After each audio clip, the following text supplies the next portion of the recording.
The food laws in Leviticus are a part of the Bible that most people misunderstand. They think that these laws no longer apply, so they skip over them.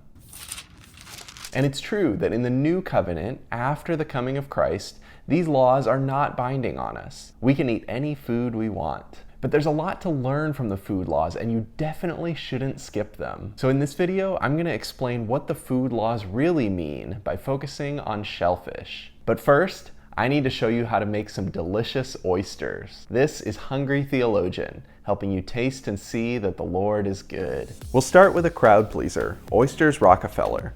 You can start by shucking whole oysters, buying them already on the half shell, or what I like to do with this preparation, buy a container of shucked oysters and then bake them in these ceramic shells. Melt 1 tablespoon of butter in a small saucepan over medium heat. Then add 1 shallot minced and cook until softened.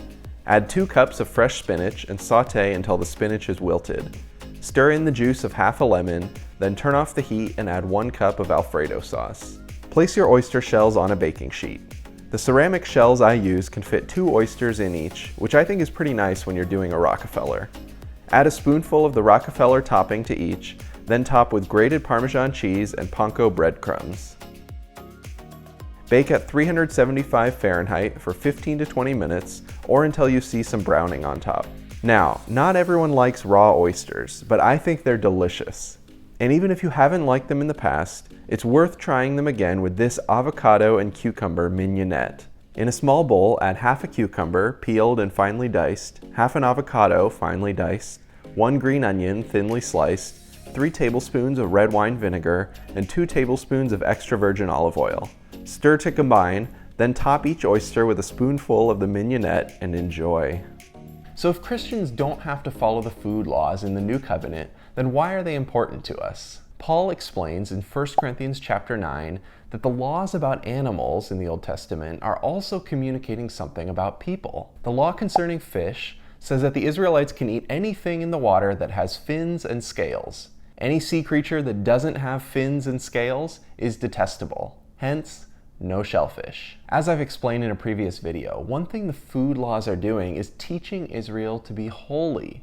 God's people should be different from those around them who aren't following God. And this is what the fins and the scales are symbolizing. Scales are like armor to protect a fish from harm in its environment. And fins enable precise movement so that a fish isn't just pushed in whatever direction the tide is going.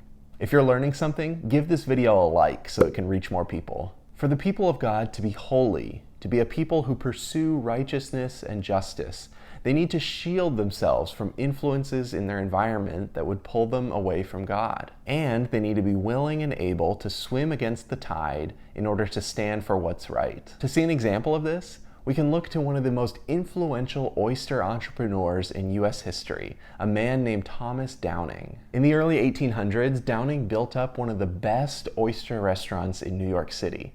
And when he died in 1866, he was one of the wealthiest men in New York. And what's really interesting about Thomas Downing is that he built up this business empire as an African American at a time when most African Americans in the US were enslaved. You might expect someone who had achieved that level of success to rest on his laurels and enjoy the comfortable life he had built. But Downing was also a tireless abolitionist and used his wealth to run a significant stop on the Underground Railroad.